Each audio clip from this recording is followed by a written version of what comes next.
forgive us in our iniquities and our shortcomings, O God, and fill us, O Lord, in the presence of the Holy Spirit, O God. Bless us, O God, keep our hearts, O Lord, fill this place with your presence. In Jesus' mighty name, we pray. Amen. Amen. Amen. Hallelujah. Hallelujah, Lord God. Hallelujah. So yung buong month of May is about mission.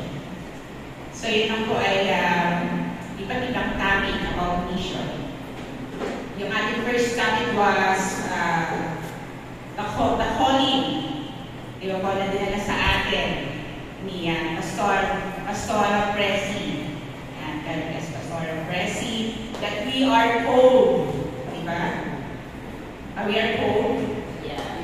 Yes. Lahat po tayo ay tinawag. Yun po yung ating common denominator. We are all called to preach and make disciples. And the second topic na dinala naman po sa atin ni Pastora Limpa is about Mother's Mission. It's all our mission. Ayan. Mother's mission na tayo po bilang sa pananampalataya ay manatili sa ating pananampalataya sa Panginoon, sa pagtitiwala sa Panginoon. Ayan. To encourage and strengthen one another. And being a testimony, a living testimony to all in Christ Jesus. And the third one is about our great harvest. O yung ating highest calling, yung mission na dinala naman po sa atin ni Pastor Jerry. Ayan. That God gives us compassion to the harvest. Pinakita ng Panginoon at God showed us His compassion, His heart. So kung isasama rin po natin, sinapalik ko yung tatlo. So God called us, and then He equipped us, the second, and then He gave us a heart of compassion. Therefore, napakabuti ng Panginoon. And now, our topic is for commission. Yan, commission. At ito po ay napanag ko ng tema na United with Christ in Mission. Ayan, hallelujah. Okay po, pakikita niyo po ba? Thank you. Our text is from John 20:17-24. So, makipagbasa po kayo sa akin at then po ay ilang verses din. Hallelujah, Lord. My prayer is not for them alone. I pray also for those who believe in me through their message, says Jesus, that all of them may be one, Father. Just you are with me, and I in you. May they also be in us, so that the world may believe that you have sent me. I have given them the glory that you gave me, that they may be one, as we are one. In them and you in me, so that they may be brought to complete unity. Then the world will know that you sent me and have loved them, even as you have loved me.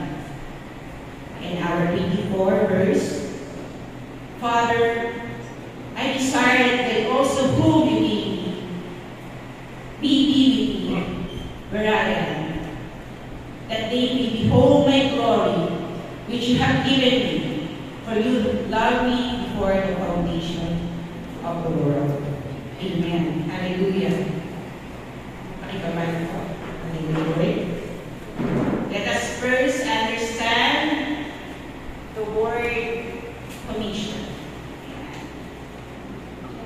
So, co is a prefix letter added to the original word. Example po natin para mas maintindihan po natin is cooperate. Operate means to make something run using some sort of mechanism. So ito po ay magiging familiar sa mga factory workers who operate machines. So they are called operator. And what they need is to operate the machines. Okay? So, nag-teacher muna tayo.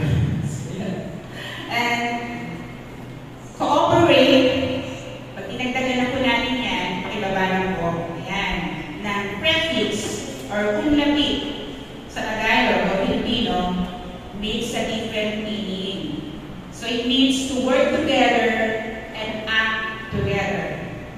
Some with the word, same with the word co-worker. So, nagbigay pa rin po kanina ibang mga examples. Worker is a person who works. Yung nagtatrabaho. So, if you put the prefix letter, co-worker, nagiging iba na rin po ang meaning niya. It's a person who you work with. So, ito na po yung worker na kasama mo. A person who you work with kapag nagtrabaho kayo. Yan. Hallelujah. Next po. Yan. And commission. Ayan. So, commission means you are sent for a purpose. So, we all have our purpose. So, naalala ko, dun sa aming Kairos seminar, ayan, yung Sola Ibrahim, dun sa Kairos, we all have a mission. Yung iba, have their fear, kasi feeling nila, yung mission is about, all is about a frontliner, or lahat is send. Kaya ayaw nila mag-input. Kasi ayaw nila mag-send saan-saan. Pero ang aming mission has mga function. So, merong frontliners, merong mobilizer, facilitator, intercessors, financer. So, saan po kayo doon? Sa mission na yun. Ayan. So, co-mission means we are called to work together. We are joined together. So, yung mga function na yun for a mission are joined together to mobilize the mission. Amen. So, yun po ang tinatawag natin na commission that we are called together. Yan. So, for our intro, let's pakibaba po ating yan. We are commissioned by God to work together to help and strengthen one another for the fulfillment of His purpose and mission. Manifesting God's glory as we as we unite, as the Father and Son are one, and to be beholding Him, His eternal glory, even the creation. Again, ang team nga natin is united in Christ, in mission. Our first, pakibaba na po, is selflessly interceding with the Father. Unselfish prayer. Sino po ba ang nag-pray? So, John sa John 17, walang iba kundi ang ating Panginoong Jesus. Sabi ng ating Panginoong Jesus, my prayer is not for them alone. I pray also for those who believe in me through their message. Iba po lang unselfish prayer yan ng ating Panginoon. Sa panang Panginoon na yan pero unselfish pa rin siya. How about us? How about our prayer? Sabi sa John 17:9, I pray for them. So, nandun din po yun sa chapter 17. I'm not praying for the world, but for those you have given me, for they are yours. So, mostly of Jesus' prayer in chapter 17 is all about His disciples. Ayan. And those who will hear him or her for His message. So, yun po. Question. Bababa po. Ibaba po. Are we selfish in our prayers?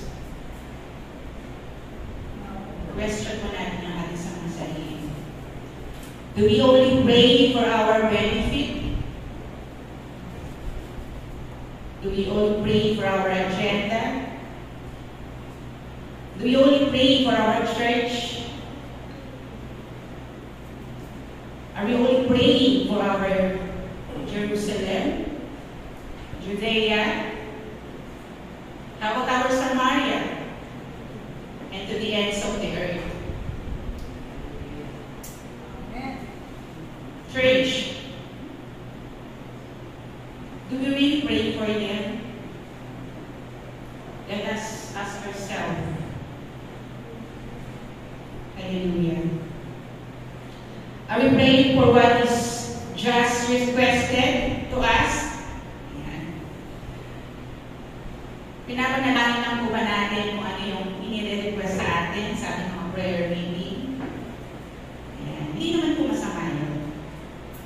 What we are saying is, do not limit our prayer. Amen. Diba? Wag po natin limitahan ang ating panalangin. We can pray greater. Hallelujah. The Bible says to pray for our country. So marami pong prayer. Pray for our country, leaders, in the position, workers. And yes, we could pray for our workers in Matthew, sabi ng Panginoon.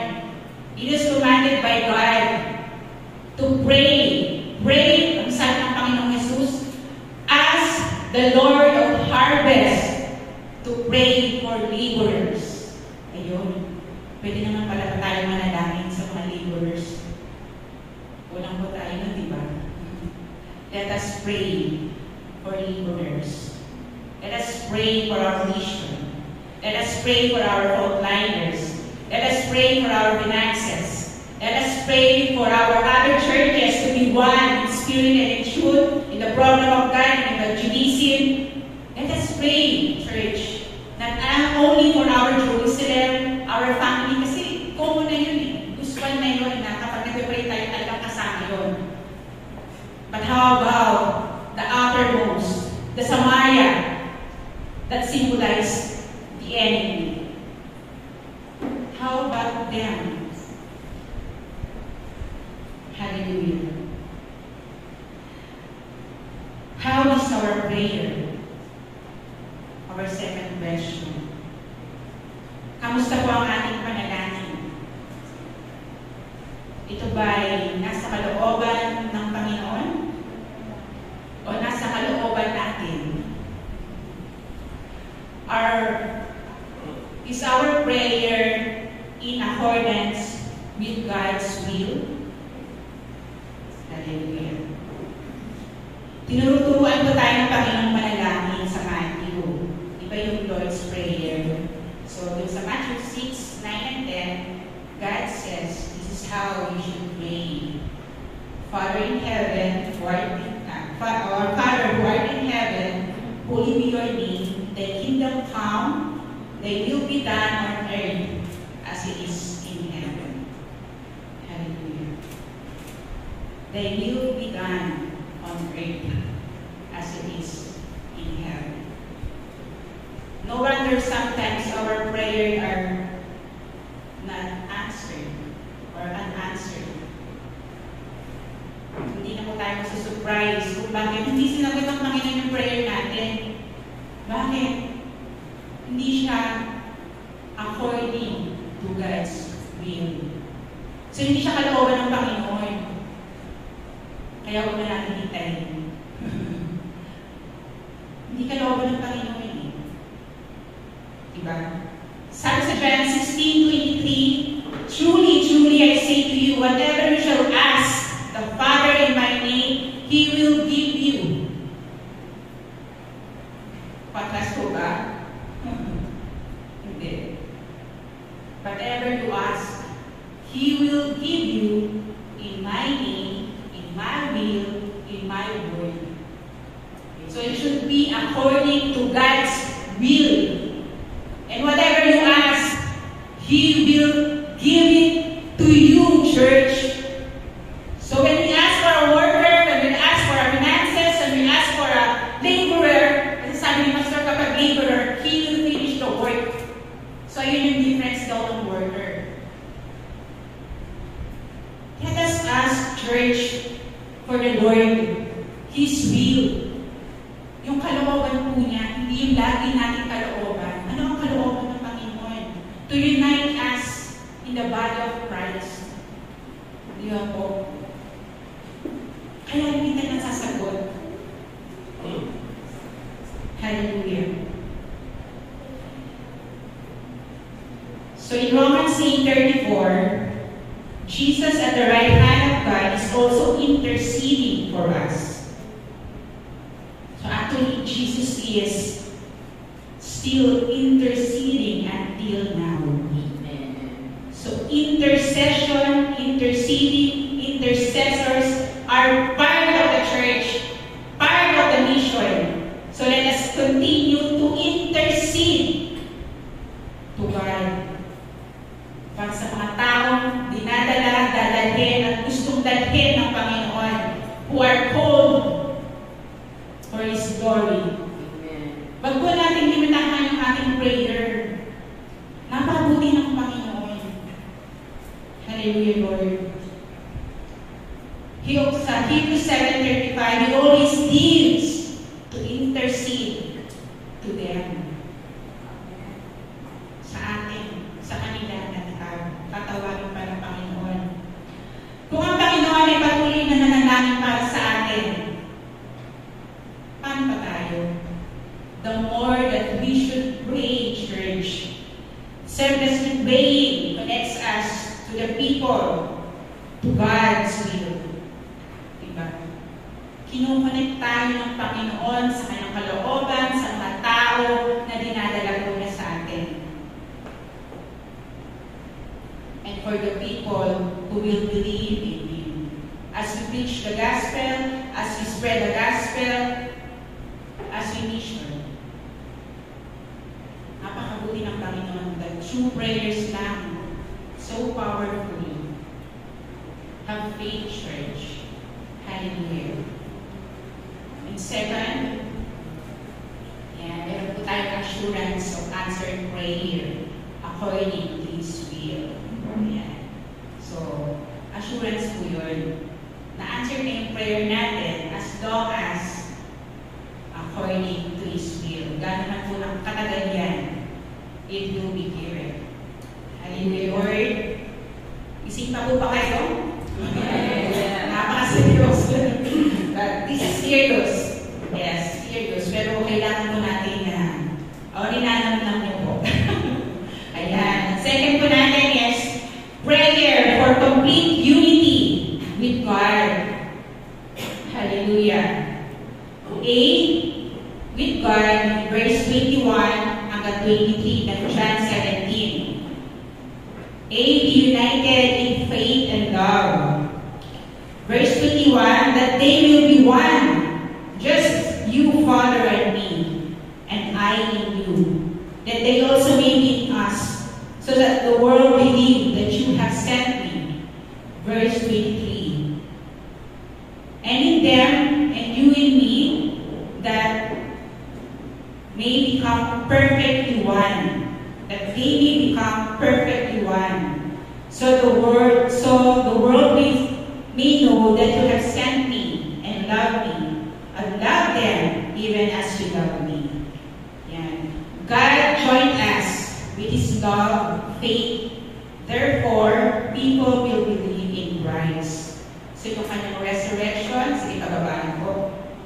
His life, death, resurrection, justification, redemption, salvation, so yung mga bagay yan, and love. So ito yung gusto ng Panginoon, that we are one in our faith as we spread the good news of God. Hallelujah. And next, letter E. Be one in spirit. Hallelujah. As we receive the faith, the love of our Lord Jesus Christ, be one in spirit.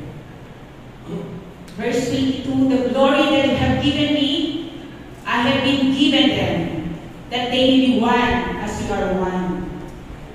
God has given us His glory through Holy Spirit to be perfectly one. Hallelujah. Perfectly one. Kasi triune po sila. Perfect. And God wants us to be perfect. Two as one. Hallelujah. We may have different spiritual gifts, but we have the same Spirit. Different function, but one body. So alam na po natin yan Pastora Hazel. Thank you, Pastora Hazel, sa mga modules. Hallelujah. The gift of the Holy Spirit. Ayan po, napag-aralan po natin. Different function but one body for a common good. In 1 Corinthians 12:7 to 11 says, now, to each one, the manifestation of the Spirit is given for the common good. To one, there is given through the Spirit a message of wisdom. So, hindi ko na po nilagay dyan, pero basahin ko na po sa inyo. Pwede rin po kayo magbukas ng inyong mga Biblia. To another, message of knowledge by means of Spirit. To another, faith, but the same Spirit. To another, gifts of healing by that one Spirit. To another, miraculous power. To another, prophecy. To another, distinguishing between spirits. To another, speaking different kinds of tongues. Another, interpretation of tongues. And 11, verse 11. All these are the work of one and the same Spirit. So magkakaiba man po ang ating spiritual gifts. Isa lang po ang ating Holy Spirit kung saan siya po ang nagbibigay ng lahat ng iyan. Amen. Hallelujah. In Romans 12:4-5, for just as each of us has one body with many members, and these members do not all have the same function, so in Christ, though many form one body, and members belongs to all others. So, ano ibig sabihin ng Panginoon? As one body of Christ, as a church, as a body of Christ, and Christ is the head, we are all functioning. Iba't ibang alam po yan. So, we have the worship team, the intercessors, we have the evangelism, the mission, the administration. That's all part of the body. Anong po parte kayo ng body ng Panginoon? We are very important, but we have to be functional for God's glory. Hallelujah. Kailangan po tayong gumalaw. And we could pray for our spiritual gifts. We could pray for what is our part in the church. That's how important the prayer. Kung nagtatanong po kayo, saan ka Lord? Dito sa body of Christ. Kung saan magagamit niyo po ako. Nanalangin din po ako sa Panginoon nun. Kasi syempre parang, di ba, yung my testimony to myself. So Lord, saan po ba ako? Kasi parang nag-work ka na. So you come to the church, you go home, and then you come on Sunday again. And, alam niyo yun, kapag wala kayong goal, at hindi nyo alam kung ano yung part nyo sa body of Christ, hindi nyo po pagpupursidihan. Diba? Kasi parang madidistraction kayo dahil hindi nyo alam kung saan kayo nilagay ng Panginoon. But we could pray to God. Diba? Kasi kalooban din ng Panginoon yun. Kaya nga po tayo binigyan ng spiritual gifts to empower us for the purpose, for His purpose, and for His mission. So manalangin po tayo. Ito po ay binigay sa atin as part, we are all part of God's mission. Para ma-mobilize po tayo, para mag-book po tayo, at matulungan natin ang Panginoon sa kanyang mission. Diba yung ating mission, Christ to the family and beyond. So, paano po natin mapupursue yun? Kung isang part lang ang nagpa-function. So, hindi po rin nasa worship team ka lang, hindi ka na pwede manalangin para sa iba.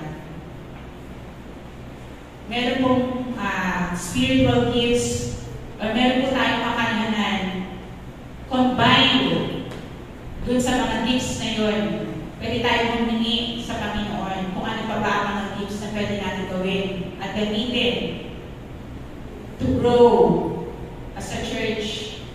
So, hindi porke nasa intercessors ka lang, mananalangin ka lang. Baka pwede ka rin sa administration.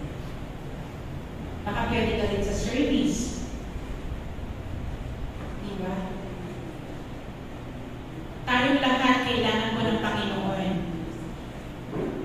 para sa kaluwalhatian niya.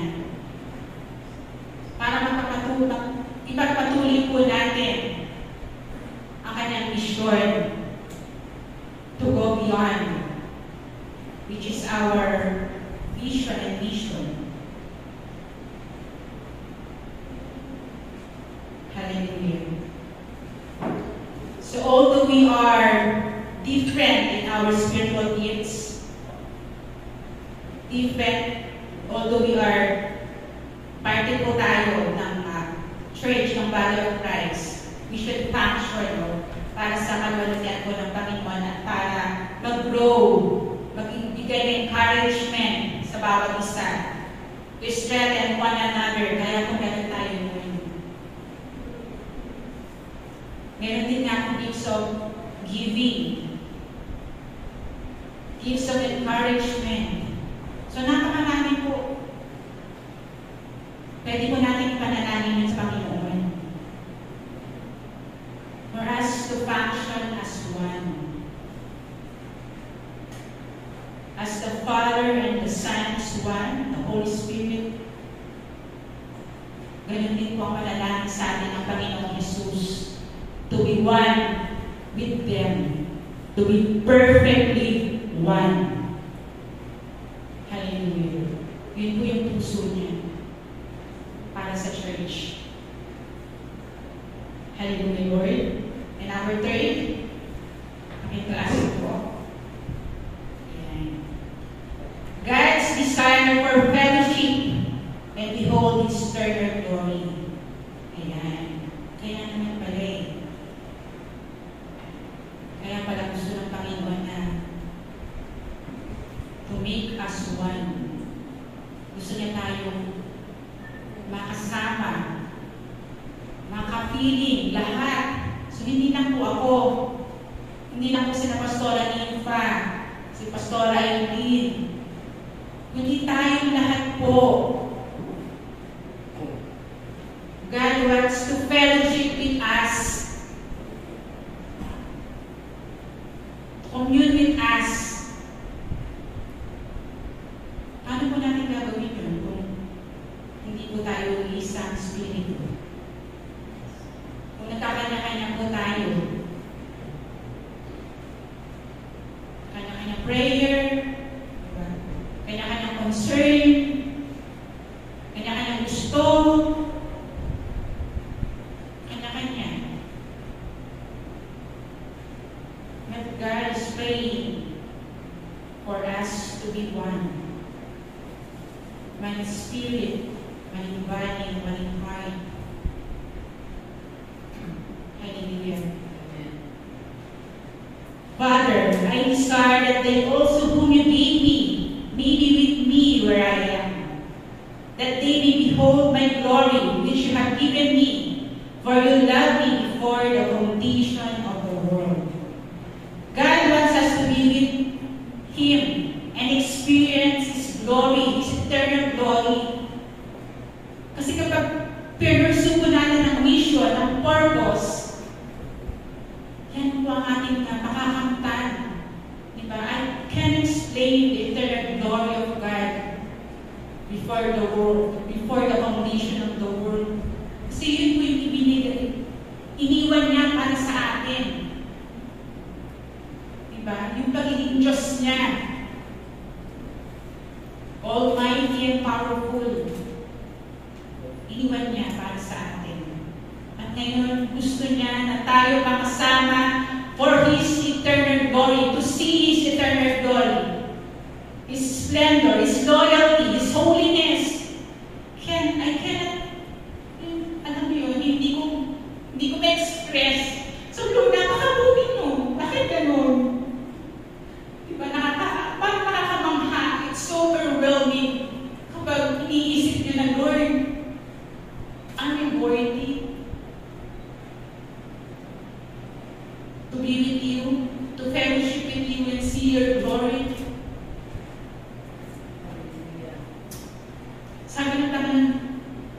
So John 4:18, and if I go, I prepare a place for you.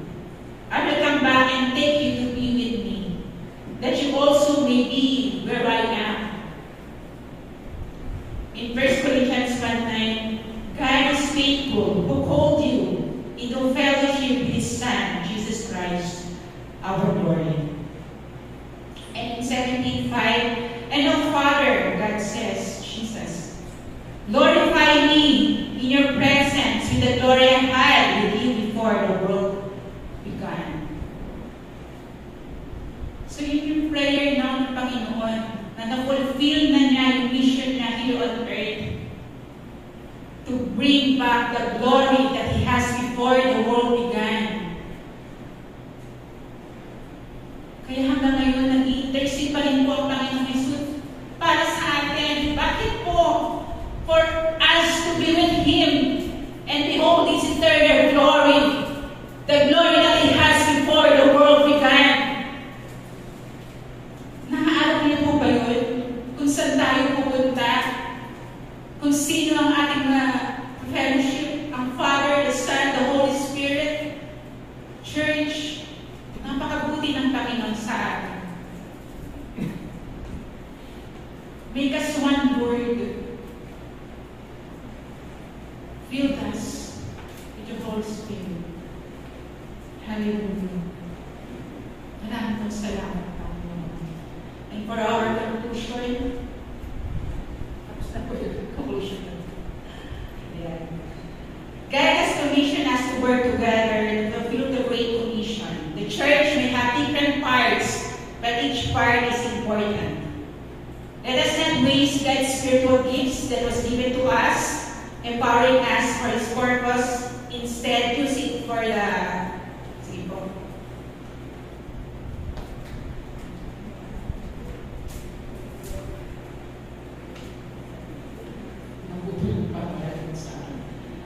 Ayan. Hallelujah. Yun po yung purpose sa atin ng Panginoon. For His glory, for us to be with Him, and behold and see His eternal glory. That was God's purpose for us. Kaya gusto niya tayo maging united. Diba? Magkaisa, to work together for a common good. Para maluwalhati po natin siya. Hallelujah. Yan. And use it for the common good and for God's glory. Hallelujah, Lord. To God be all the glory.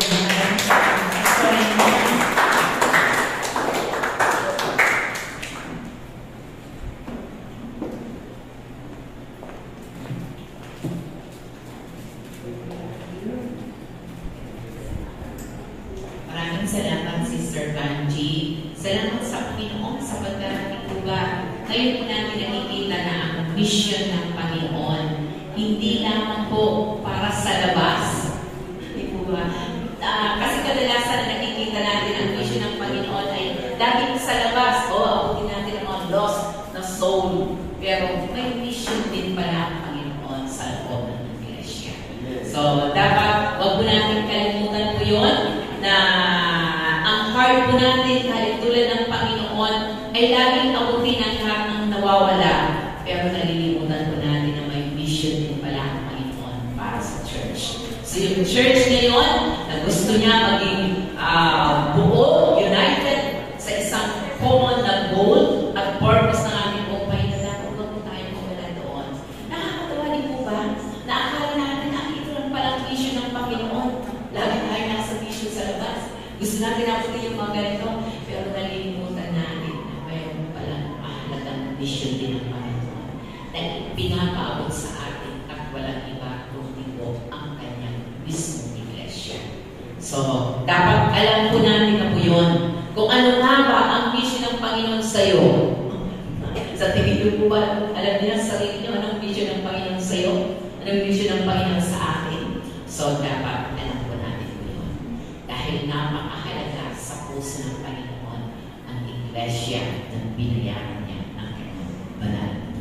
So, to God be all the glory. Thank you, Sister Vanji. Tayo po lahat ay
Herbert C.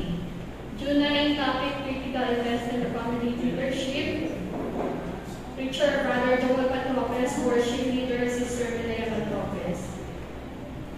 June 16, call to excellent leadership. Preacher, Pastor Dante Peralta, worship leader, Brother J. Arcamo. June 23, topic, the order of hierarchy in the family. Preacher, Pastor Alex Lee, worship leader, Sister Mean Palomero. And June 30, an appeal to all children, preacher Pastora Hazel Lee, and worship leader Brother J.R. Pang. And thank you po sa Asher kanina.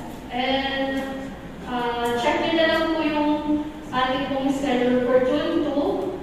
Asher is Sister Mercy Tuason, Sister Lori Madigal, Brother Ray Manapan.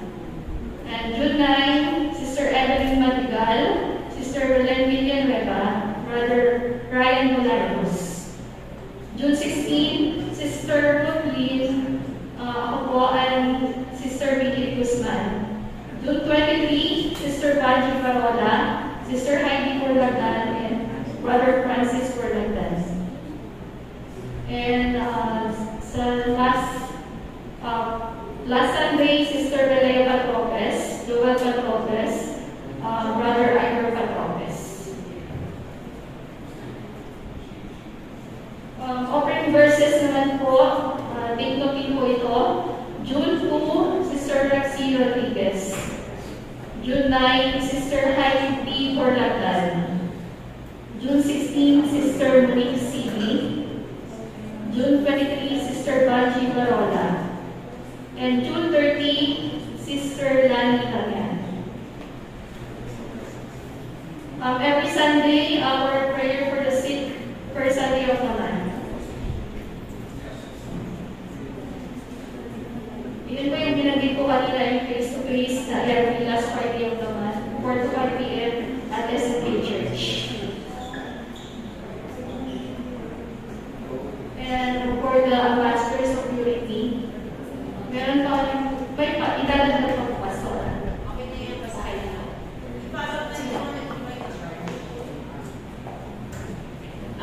Siguro i-follow up natin ito sa lahat ng chat groups. Pahalagahan po ng bawat family sapagkat alam niyo po, hindi naman po sa nakakapaghinayang na magpapayag ang church ng ating speaker, nakakapaghinayang kung hindi po natin ito pakikinabangan. So, kaya dapat invite po natin ito sa bawat pamilya na napakahalaga ng gawain na ito. At makita po natin na hindi po masayang kasi sayang na yung bahayan, sayang din po yung ating pong pakikinabangan. Kaya sa lahat po ng mga nag-invite, ipagod po natin sa kanila sapagkat 200 pesos naman po ito, 150 para sa materials at 50 pesos ay merienda na. Clarify ko lang po, no? Libre po ang seminar. Kaya lang po kayo i-encourage magbayad ng 200 para po sa materials. Libre ang seminar, pero yung materials po na 150 yun. Kaya kung gusto nyo magkape, mayroong 50 pesos. 200. Kape, mayroong merienda na bibili dyan. So, parang yan, lahat po ka struggle ang unity kayo. Naniwala po kayo. Struggle ang unity. Oo, wala. Okay, that's good, Pastor. Per family kasi. So, per family po kasi, for example, yung family ng CB, sila nanay at tatay, kung gusto nilang kumuha ng materials, magbabayad sila ng 200.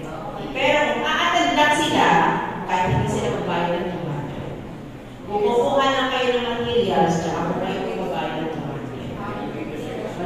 Malinaw po yun. Kasi po, baka isipin nyo, ay may bayad yan, 200. At saka, church, investment, spiritual investment to, what is 200? Hindi naman sa pagmamalaki, pagmamayabang. Sabi nga ni Paul, I boast in the Lord. I will boast in the Lord myself. Dahil ko bayad ng 4,000, 3,500 para sa second kapatid, kung madali naman po. kailangan po yun investment natin sa Panginoon. Kaya po, encourage po sa inyo.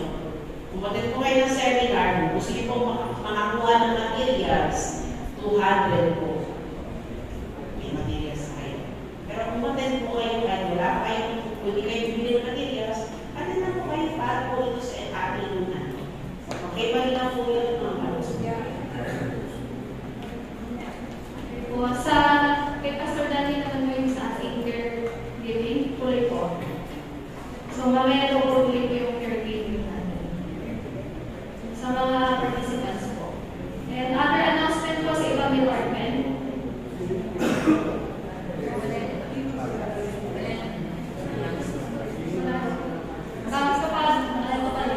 For our celebration po, magpo tayo mga especially the fathers. Happy Father's Day on June 16, 2034 celebration. Okay. Wala na.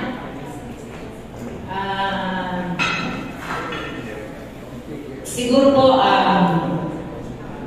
Jay, pwede ka ba magbigay ng complete na information regarding sa ni Tatay Mario? Para so kunin po natin hindi ko alam kung lahat na ba ng chat group ay alam na nila kung saan dapat pumunta ang church. So, kaya po amin po ang time. So, ikaw naman ang authorized po yun. Hindi, ano ko lang yung complete na information. Saan ba yung lugar, yung place? Okay po. Magandang umaga. Bali, ang week po ni Tito Mar or si Mario Bueno ay sa Home Point. So, hindi ko po alam kung lahat po ay familiar kung saan yun. Pero, if need nyo po ng direction yan below, isang sakay na po siya ng tricycle. Mula dito pwede rin isang sakay ng tricycle. So, sabihin lang po Home Point Village. Pero, approach nyo na lang po ako kung sakaling hindi nyo po kabisado. Tapos, hindi pa po final as to when yung kanyang pong interment. I-confirm pa po siya kay Monday. So sa Monday po malalaman kung kailan po at anong oras po yung interment po. And then ano pa po? Meron pa po ba? May tanong po ba kayo? Siguro magdadagdag ako.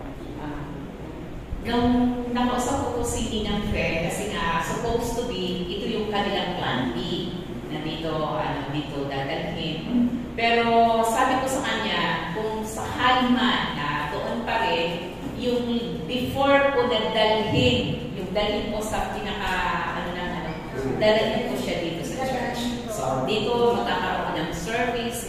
Paglabas nila, diretso ko dito sa church, magkakaroon tayo ng final na service bilang pagkilala at respeto ng isang haligi ng isang iglesia.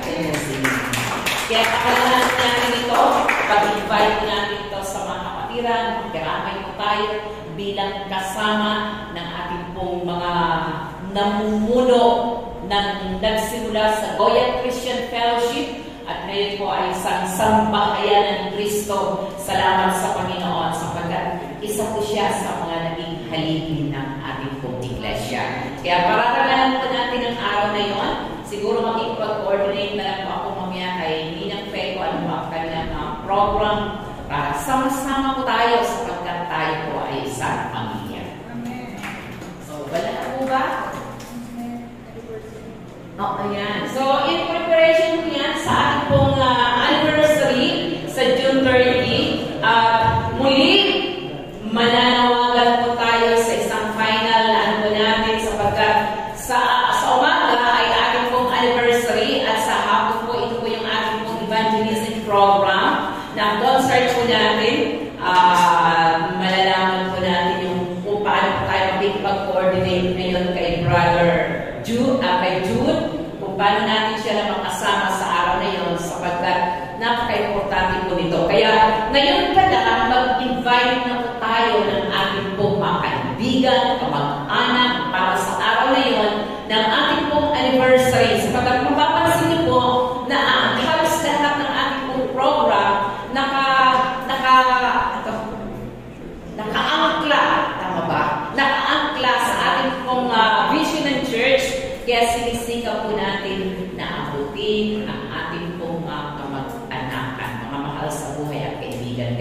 pagkakataon na po natin ito, may merienda na, meron pang entertainment, di po ba? Kaya, huwag po natin sayangin ang mga pagkakataon na ito, na ma-invite po natin ang ating mga kaibigan at mga kakilala, lalo din ang ating pamilya. So, sa ating pong pagkakatapos, wala na po ba? Tayo lahat ay tumayo at nais pong anayahan si Sister Vina sa isang closing prayer bago po ibigay ang ating pong benediction. Ano ka, Sister Vina?